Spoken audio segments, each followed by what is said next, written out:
আসসালামু আলাইকুম কৃষক বন্ধুরা, আমি এখন আপনাদের কীটনাশক স্প্রের শিডিউল বিষয়ের উপরে কথা বলবো। আমরা অনেক শিক্ষিত যারা কৃষি কাজ করার চেষ্টা করি বা মূর্খ কৃষকরা, এগুলো কিন্তু আপনার সিস্টেম আছে। তারা কিন্তু আপনার স্প্রের যে শিডিউল খোঁজে, মনে করেন স্প্রে করার নিয়ম খুঁজে, কোন ফসলে যে শশার, মনে করেন শশা চাষ করবেন, সেই শশা ফসলের প্রথম থেকে শেষ পর্যন্ত কী কীটনাশক স্প্রে করবেন। আবার মরিচের প্রথম থেকে শেষ পর্যন্ত কী কীটনাশক স্প্রে করবেন। আবার লাউ গাছে প্রথম থেকে শেষ পর্যন্ত কী কীটনাশক স্প্রে করবেন।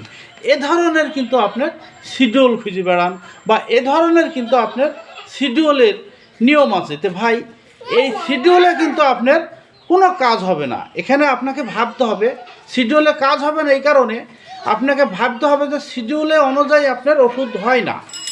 আপনার ফসলে রোগ লাগে, কখন কোন সময় কোন রোগটা লাগবে এটা কিন্তু আপনার বলে আসবে না। মানে বাংলাদেশে আবহাওয়া কিন্তু আপনার সব সময়ের জন্য চেঞ্জ হয়।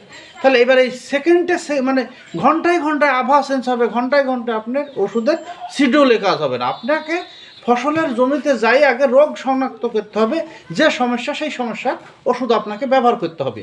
এটাই হলো শিডিউল। তাছাড়া আপনি শিডিউল খুঁজে আপনি শিডিউল নিয়মে স্প্রে করে গেলে আপনার ফসল ভালো হবে না। আপনাকে রোগ চিনে ওষুধ ব্যবহার করতে হবে, তাহলেই আপনার ভালো কাজ করবে ফসলে, ওষুধে মানে কীটনাশকে। এটাই হলো নিয়ম, এটাই হলো শিডিউল। তো আপনারা ভালো থাকবেন। আসসালামু আলাইকুম।